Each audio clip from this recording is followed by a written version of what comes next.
3장 12절에서 23절입니다. 출애굽기 33장 12절에서 마지막 23절까지입니다.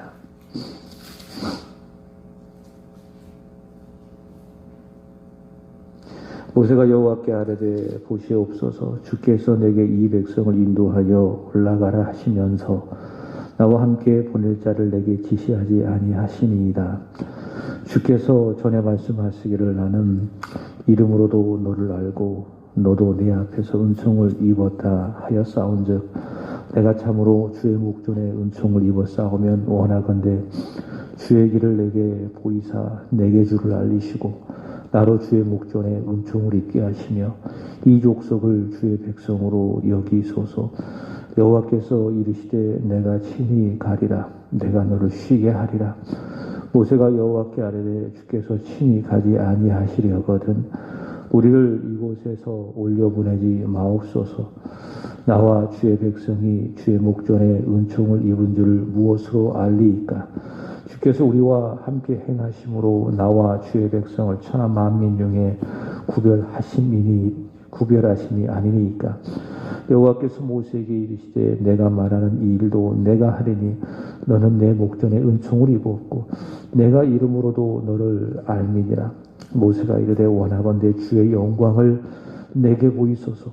여호와께서 이르시되 내가 내 모든 선한 것을 내 앞으로 지나가게 하고 여호와의 이름을 내 앞에 선포하리라. 나는 은혜 베풀 자에게 은혜 베풀고 긍휼을 여길 자에게 긍휼을 베푸느니라. 또 이르시되 내가 내 얼굴을 보지 못하리니 나를 보고 살 자가 없음이니라. 여호와께서 또 이르시기를 보라 내 곁에 한 장소가 있으니 너는 그 반석 위에 서라.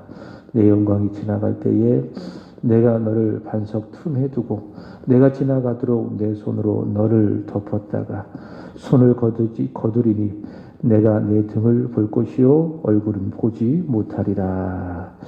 아멘. 오늘 읽으실 말씀은 본문이 있는 출애굽기 33장 그리고 요한복음 12장, 잠언 9장 그리고 에베소서 2장입니다. 오늘 말씀의 주제는 화목입니다. 화목, 하나님과 화목 그렇게 잡아 보았습니다. 어제 읽은 출애굽기 32장에서 이스라엘 자손들은 하나님과의 언약 관계를 깨뜨리고 금송아지 신상을 만들어서 그것을 절하며 그것에 섬기면서 하나님의 진노하심을 불러 일으켰죠. 하나님께서 매우 진노하셨습니다. 그래서 모세에게 말씀하시기를 내가 그들을 싹 쓸어버리고 너를 통해서 새로운 민족을 만들어서 다시 시작하겠다. 그렇게 말씀을 하셨습니다. 그러자 그 하나님과 또 이스라엘 사이에 이 중보자 모세가 간절한 기도로, 그러니까 모세의 중보기도죠.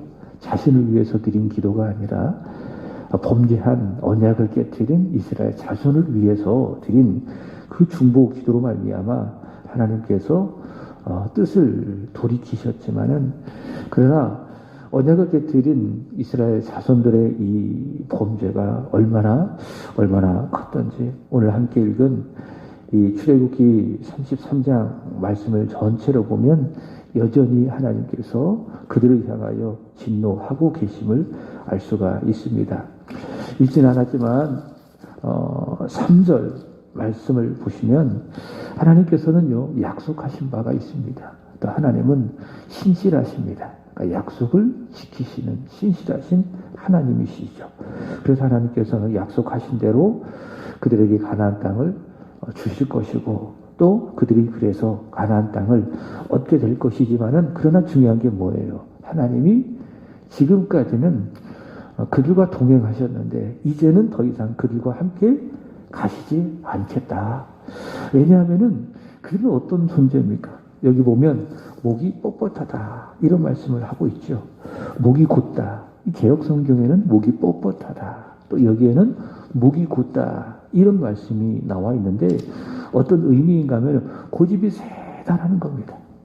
그러니까 하나님의 말씀을 듣고 자기 생각을 굽히고 거기에 따라야 되는데 거기에 순종해야 되는데 이스라엘 자손들은 어떤 상태라고요? 그러니까 자기 생각에 맞으면 순종하고 자기 생각에 맞지 아니하면은 순종하지 않고 부분적으로 순종하고 그게 뭡니까? 그게 목이 곧은 거예요. 그게 고집이 센 겁니다. 그렇게 이스라엘 자손들이 하나님과 함께하는 가나안에 들어가는 그 여정 중에 그들이 목이 뻣뻣해서 고집을 피우면은 또다시 그들이 불순종하게 될 것이고 그러면 하나님께서 그들을 향하여 진노하게 될 것이고 그러면 그들을 길에서 완전히 쓸어버릴 수도 있기 때문에 하나님께서 뭐라고 말씀하십니까? 내가 너희에게 가나안 땅은 주겠지만 나는 너희와 함께 하시지 않겠다. 그럼 생각해 보시기 바랍니다. 가나안으로 가는 그 여정, 또 가나안에 들어가서 그 땅을 차지하는 그 여정, 그 여정이 중요한 것이 아니라 무엇이 중요합니까? 하나님이 중요한 거예요. 하나님이 그 가나안 여정에 함께 하시는 것이 중요한 겁니다. 하나님께서 말씀하시니 약속하신 대로 그들이 가나안 땅을 들어갈 수 있겠지만 그 땅을 얻을 수 있겠지만은 그들이 가나안 땅을 얻는 그 여정 속에 하나님이 함께 하시지 않는다면은 어떻습니까? 그 여정은 껍데기입니다. 그렇지 않겠습니까? 하나님이 최고예요. 하나님의 최고의 복입니다. 이것을 받고 이야기한다면은 가나안 땅을 얻지 못한다 할지라도 하나님을 얻는다면 그들은 어떤 겁니까? 그들은 다 얻은 것이나 똑같은 거예요. 그러나 가나안 땅에 비록 그들이 들어가지 못하고 광야에서 방황한다 할지라도 하나님이 그들과 함께 하신다면은 그들은 다 얻은 거나 마찬가지다. 하나님이 최고다. 하나님을 얻는 것이 최고고 최선이다라고 하는 것입니다. 기독교 변증가 C.S. 루이스는 이런 말을 했습니다. 인간이 원하는 모든 것을 다 소유해도 그 모든 것 안에 하나님이 포함되어 있지 않는다면 그 사람의 삶은 참으로 두려운 것이다. 이렇게 이야기했습니다. 가장 큰 복은 무엇입니까? 하나님을 얻는 거예요. 그럼 가장 큰 불행은 무엇입니까? 하나님을 잃어버리는 거예요. 그게 뭡니까? 가장 큰 불행이다. 하나님을 얻는 게 뭐예요? 그게 믿음이에요. 하나님만을 의존하는 게 뭡니까? 그게 신앙입니다. 이게 신앙의 본질입니다. 우리는 너무나도 하나님보다 하나님이 주시는 것에 대해서 집중하는 경향이 있죠. 하나님이 주시는 그 선물, 그게 물질적인 것이든지 아니면 보이지 않는 것이든지 거기에만 집중을 해서 그것을 얻는 것에만 우리가 마음을 쏟는 것이 그게 우리의 문제라는 거예요. 하나님께서 우리에게 주시는 그 선물들이 없다 할지라도 보십시오. 하나님을 얻는다면 그게 뭡니까? 모든 것을 다 얻는 거나 마찬가지예요. 그게 믿음이에요. 그런 의미에서 다윗이 참 믿음이 좋은 사람이에요. 그가 왕이 돼서 왕으로서 많은 것을 많이 누려서 그가 행복했습니까? 그렇지 않습니다. 그런 것들을 누려서 행복했던 것이 아니라 다윗이 행복했던 이유는 무엇입니까? 그런 것이 있고 없고 상관없이 다윗은 끊임없이 하나님만을 갈망했던 사람이에요. 마치 목이 마른 사슴이 물을 찾기 위해서 여기 저기 헤매이듯이 다윗은 끊임없이 어떻게 했어요? 하나님을 갈구했어요. 하나님만을 원했어요. 그 믿음을 하나님께서 보시고 기뻐하신 거예요. 우리가 기도하는 것도 마찬가지예요. 기도해서 내가 원하는 것을 얻는 것 참 중요해요. 그것을 위해서 기도하는 것 옳아요. 그러나 그게 우리 기도의 본질은 아니라는 거죠. 가장 중요한 본질은 무엇입니까? 내가 오늘 드리는 이 기도를 통해서 하나님을 내 마음에 채우는 거예요. 예배를 드리는 것도 마찬가지예요. 예배를 통해서 은혜 받는 것은 두 번째예요. 첫 번째는 무엇입니까? 내가 오늘 예배를 통해서 나를 사랑하시는 하나님, 나를 위해서 아들 독생자 예수 그리스도를 아낌없이 내어주신 그 아버지 하나님을 내가 예배를 통해서 만나는 거예요. 그게 가장 중요한 본질이다. 보세요. 이스라엘 자손의 가나안 땅을 얻게 될 겁니다. 가나안 땅으로 들어갈 겁니다. 근데 하나님께서 가시지 않겠다. 그럼 생각해 보세요. 그 여정이 무슨 소용이 있겠어요?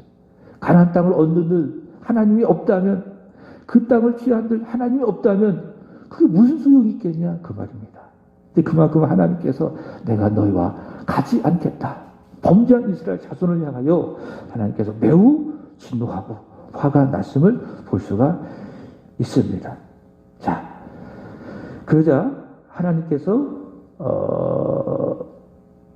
모세의 기도를 들으시고 그의 생각을 바꾸신 것을 볼 수가 있습니다. 14절 본문 말씀을 보시면은 여호와께서 이런 말씀을 하셨습니다. 여호와께서 이르시되 내가 친히 가리라, 내가 너를 쉬게 하리라. 자, 하나님의 마음이 바뀌셨죠. 처음에는 안 가시겠다, 너희만 가나안 땅에 가라, 약속한 것이니 가나안 땅은 주겠다, 그러나 너희와 함께 가지는 않겠다. 왜냐하면 너희가 목이 곧아서 길에서 너희를 내가 칠 수 있을까. 그러나 14절에 보면 하나님께서 뭐라고 말씀하십니까? 내가 친히 가겠다, 이렇게 말씀을 하시고, 또 21절 말씀을 보시면은 여호와께서 또 이르시기를 보라, 내 곁에 한 장소가 있으니 너는 그 반석 위에 서라.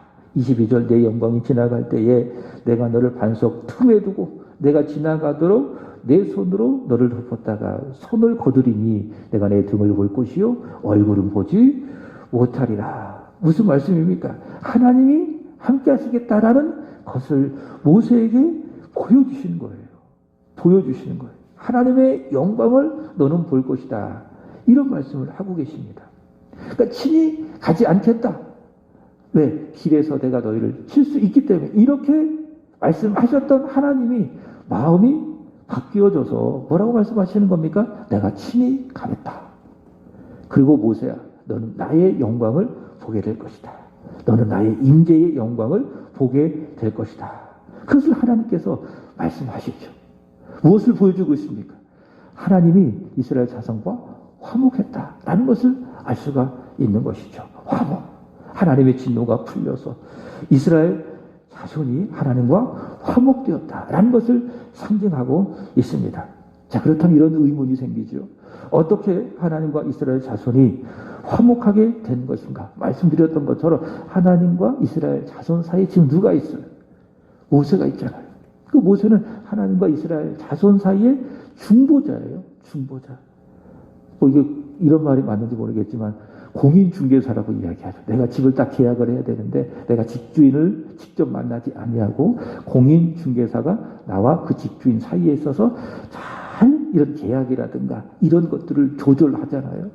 그게 공인중개사 아닙니까? 하나님과 우리 사이에도, 하나님과 이스라엘 자손 사이에도 바로 누가 있었어요? 중개자가 아니라 중보자가 있었어요. 그가 누굽니까?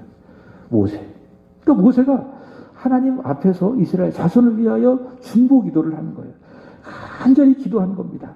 12, 13절 보시면은 이런 말씀을 하십니다. 하나님, 저에게 저를 사랑하시면서 나는 이름으로도 너를 알고 12절 하반절에 보면 너는 내 앞에서 은총을 입었다. 하나님께서 나에게 뭐 하셨다?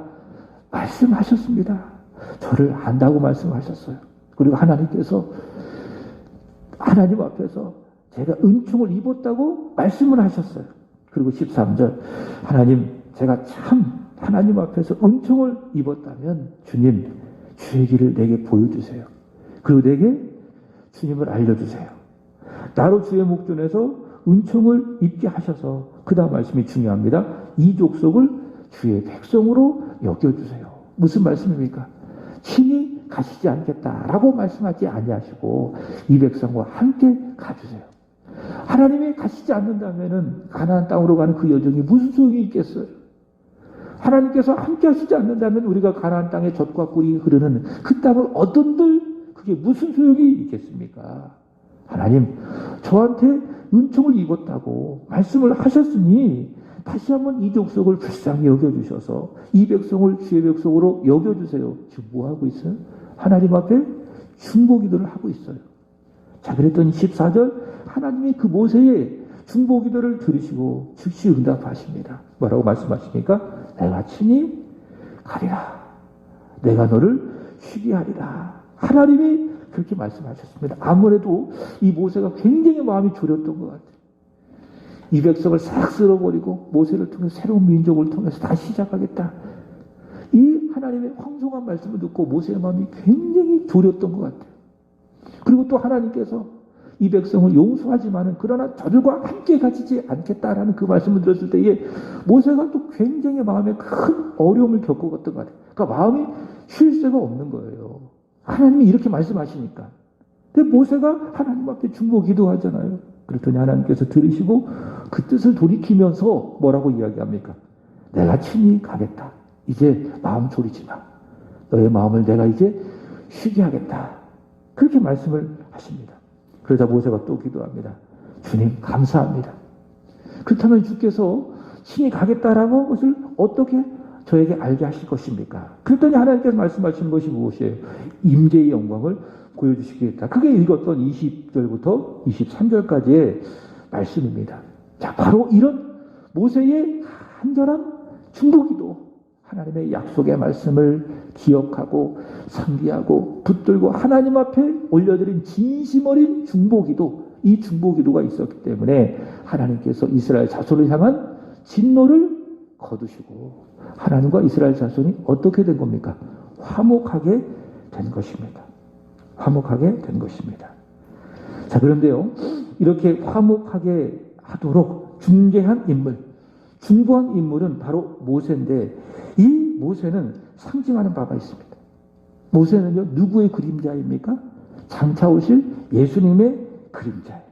예수님은 바로 우리와 하나님 사이의 중보자. 그 중보자를 미리 하나님께서는 모세를 통해서, 이 성경을 통해서 우리에게 보여주시는 것입니다. 이스라엘 자손이 하나님과의 언약을 깨뜨려서 하나님의 진노를 샀죠. 공기로우신 하나님의 진노를 샀죠. 마찬가지로 우리도 전에 누구였느냐, 우리 존재에 대하여, 자, 오늘 읽으실 에베소서 2장 3절에 가보시면 이렇게 말씀을 하십니다. 에베소서 2장 3절. 전에는 우리도 다 그 가운데서 우리의 육체의 욕심을 따라 지내며 육체의 마음에 원하는 것을 하여 다른 이들과 같이 우리는 어떤 존재였어요? 본질상 진노의 자녀이었더니. 우리는 누구였어요? 하나님의 진노를 일으키는 본질상 진노의 자녀였다고요. 그러니까 그래요. 우리 본질이 그래요.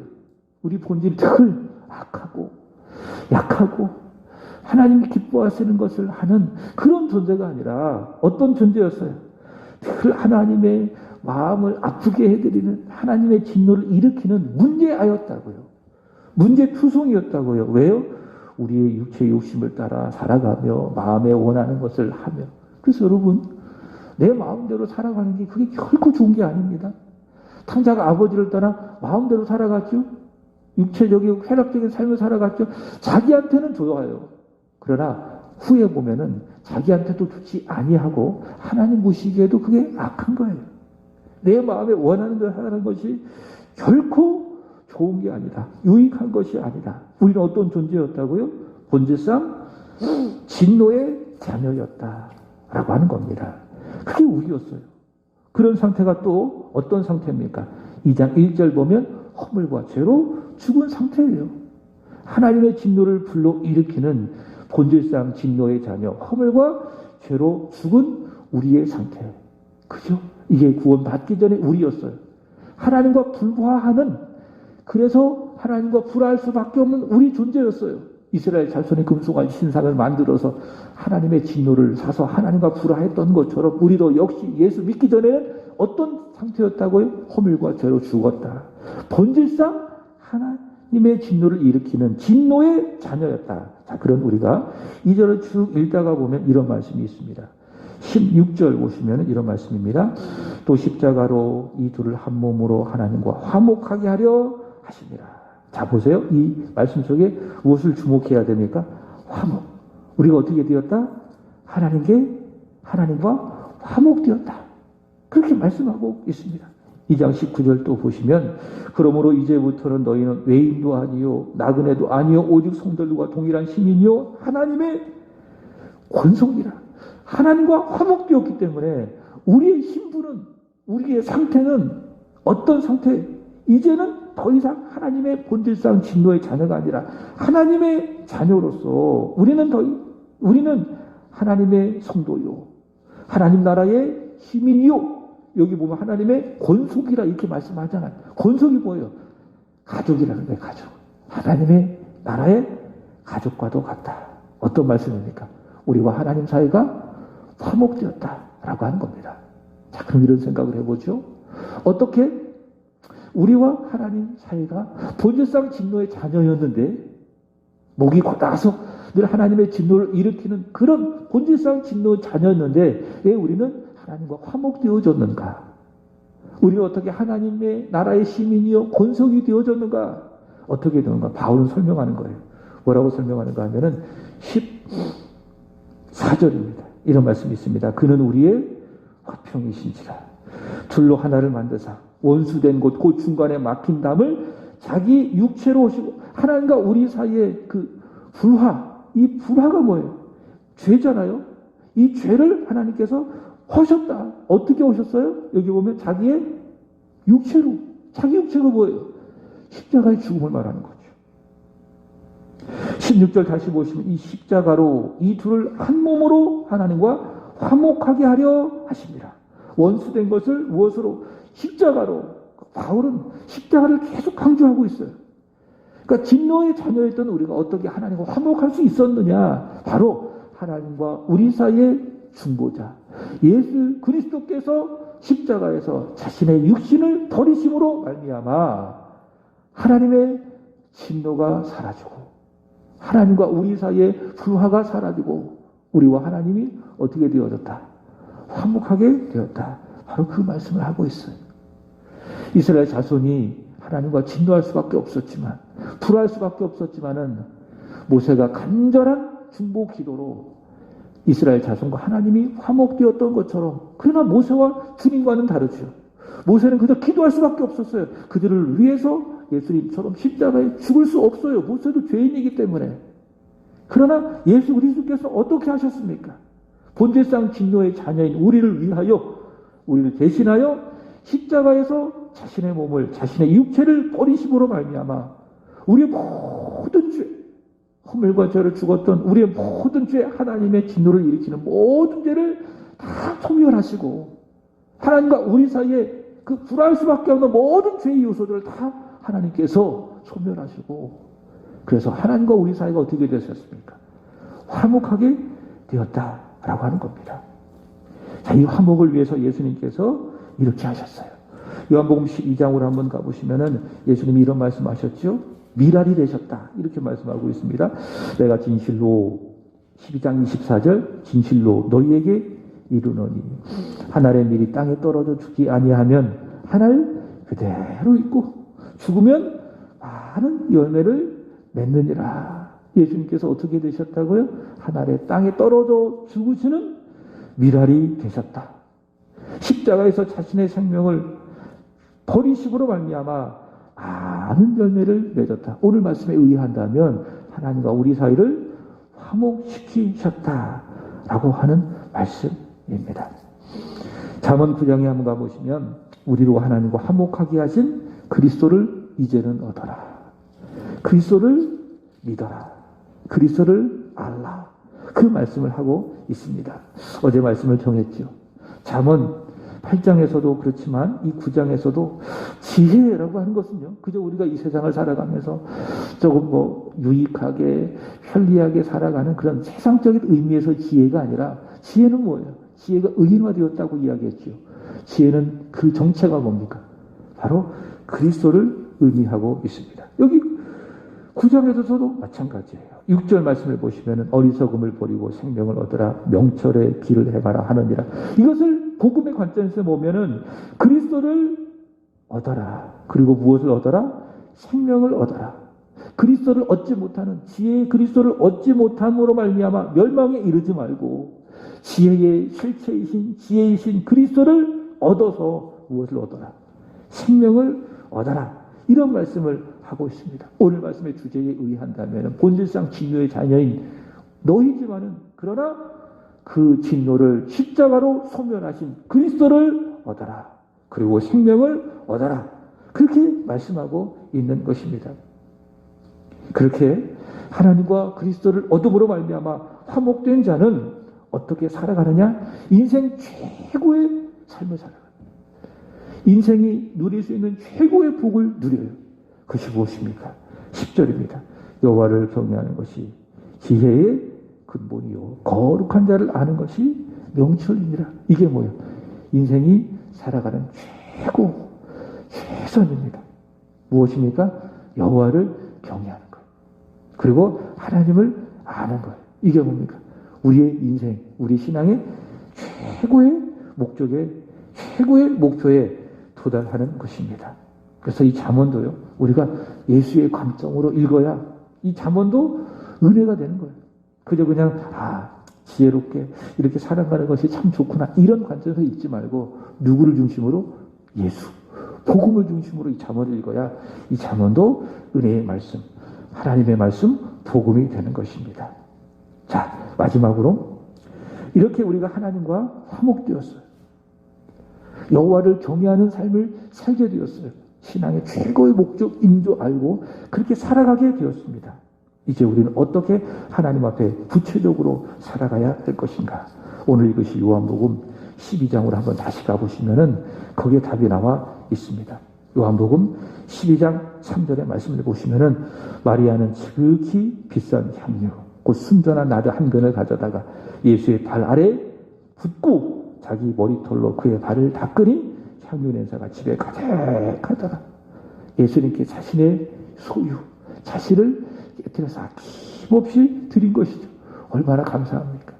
본질상 진노의 자녀였던 우리였지만은 내가 사랑하는 예수 그리스도께서 십자가에서 자신의 몸을 버리심으로 말미암아 우리와 하나님 사이에 불화를 거두어내시고 우리와 하나님을 화목하게 만들어주신 그 예수님 얼마나 감사합니까? 얼마나 고맙습니까? 그래서 어떻게 하는 거예요? 내 소유를 아낌없이 주님 앞에 깨트리며 주께 헌신하며 살아가게 되는 겁니다. 그리고 그 헌신이 내가 있는 곳에 가득하게 된 것이죠. 하나님과 화목한 자는 바로 이렇게 살아가는 거예요. 그렇지만 하나님과 화목하지 못한 사람 누굽니까? 거기 4절에 보면은 제자 중 하나 예수를 잡아줄 가룟유다는 뭐라고 이야기해요? 이 향유를 어찌하여 300데나리온에 팔아 가난한 자들에게 주지 아니하였느냐? 뭐 하고 있어요? 뒤에서 불평하고 원망하고. 여기 6절의 말씀처럼 진짜 가난한 사람을 생각하는 것이 아니라 어땠던 거예요? 그 예수님께 드린 그 돈이 탐났던 거예요. 그거 재정에다 두면 내가 가질 수 있는 건데 그것을 못 가지니까는 화가 나서 이렇게 이야기하는 거예요. 무엇을 보여주죠? 하나님과 화목하지 못한 상태, 예수의 십자가를 믿지 못한 상태. 그러니 예수께 드리는 것조차도 아주 깨끗하게 여기고 하려고 하는 사람조차도 막고 불평하고 원망하고. 말씀을 마칩니다. 예수님, 하나님과 우리 사이에 불화를 일으키는 그 죄를 위하여서 십자가에서 자신의 육체를 버리셨습니다. 그 결과 우리와 하나님 사이가 화목이 되었습니다. 이 복음을 믿으시고 더욱 하나님과 화목하여 하나님을 얻고 하나님을 기쁘시게 하고 오늘 이 마리아처럼 주께 모든 것을 다 드리며 아낌없이 헌신하며 살아가는 행복한 삶, 저와 여러분 되기를 주의 이름으로 축복합니다. 기도드리겠습니다. 참 좋으신 주님, 본질상 진노의 자녀이었나이다. 허물과 죄로 죽은 우리였나이다. 그런 우리를 사랑하셔서 아들 예수 그리스도를 이 세상에 보내시고 그리스도 예수께서 우리의 죄를 짊어지시고 십자가에서 자신의 육체를 버리심으로 말미암아 모든 물과 피를 쏟아내시고 자신의 몸을 찢으심으로 말미암아 우리와 하나님 사이의 죄를 소멸하시고 하나님과 화목하게 만들어 주셨나이다. 주님 감사합니다. 주님 사랑합니다. 이루 말할 수 없는, 말로 표현할 수 없는 이 엄청난 하나님의 사랑을 받았사오리. 이에 머리 숙여 마음을 다하여 하나님 앞에 감사하게 하여 주시고 예수 피로 화목된 자로서 더욱 하나님과 화목된 삶을 살아 하나님 아버지를 기쁘시게 하며 하나님 한 분 얻은 것으로 인하여 최고로 기쁘게 여기며 만족하게 여기며 오늘 요한복음 12장의 말씀처럼 예수께 하나님 아버지께 아낌없이 우리의 삶을 내어드리게 하여 주시고 또한 내가 하나님 앞에 죽는 미랄의 삶을 많은 열매를 맺는 미랄의 삶, 축복의 삶을 살아갈 수 있도록 은혜 베풀어 주시기를 원합니다. 하나님, 오늘은 이 구역을 위하여 간절히 기도드립니다. 박종수 강위선 권사님, 예찬 예성, 우시숙 권사님, 지수, 김승기 권사님, 변준식, 변혜령, 변세봉, 변준영, 그리고 김영숙 씨, 김명호 어머님, 그리고 최용 성도님, 두 손 들어 축복해 주시기를 간절히 원합니다. 아버지, 이들의 마음에 나는 예수를 믿어 하나님과 화목되었다라고 하는 이 복음이 살아 움직이게 하여 주시옵소서. 본질상 진노의 자녀였지만 예수께서 죽으심으로 말미암아 하나님과 화목되어졌다라는 이 복음 안에 거하게 하여 주시고, 하나님과 화목된 자로서 더 하나님께 기도하며 하나님을 섬겨가는 일에 온 힘을 다할 수 있는 믿음의 지체, 이 구역이 되게 하여 주시기를 간절히 원합니다. 가정을 지켜주시고 사업장에 복을 내려주시기를 간절히 원하며, 하나님 한 분만을 끊임없이 구하고 받음으로 말미암아 영적인 부유한 삶을 살게 하여 주시고, 또한 그 복을 나누어주는 축복의 통로들이 되게 하여 주시옵소서. 특별히 우리 우건사님을 기억해 주시기를 간절히 원합니다. 아버지, 빡빡한 삶의 여정이지만 주님을 사랑하고 교회를 사랑하는 그 마음으로 아름답게 헌신하게 하여 주시니 또 감사합니다. 하나님, 성령 충만하게 하시옵소서. 피곤하고 지치지 아니하게 하여 주옵소서. 힘써 믿음으로 선을 행하되 포기하지 아니하고 때가 되어 하나님 앞에 거두어 하나님 앞에 영광이 되게 하여 주시옵소서. 특별히 사랑하는 아들 지수를 축복해 주시기를 간절히 원합니다. 하나님, 이삭이 믿음으로 우물을 팠을 때에 하나님께서 그 우물을 열어주셔서 샘이 나게 하신 것처럼 지금 지수 믿음으로 우물을 끊임없이 파게 하여 주옵소서. 기도보다 앞서지 아니하게 하여 주옵소서. 주님보다 앞서지 아니하게 하여 주옵소서. 그렇게 믿음으로 아버지 끊임없이 샘을 파고 있사오니 하나님의 때에 최고 좋은 곳으로 하나님 그 샘의 물을 열어주시기를 간절히 원합니다. 축복하소서. 아멘. 그렇게 될 줄로 믿습니다. 하나님, 김혜영 권사님 하나님 앞에 드려지는 귀한 제물이 있나이다. 세안교회를 사랑하고 세안교회를 축복해 주시기를 간절히 소망하는 마음으로 우리 주님 앞에 믿음의 제물 드렸사오니 기쁘게 받아주시기를 원하며 그대로 이루어지게 하여 주시옵소서. 가정에 복을 주시고 사업에 복을 주시고 자녀에게도 하나님께서 응답의 복을 내려주시기를 간절히 원합니다. 이 시간 간절히 기도합니다.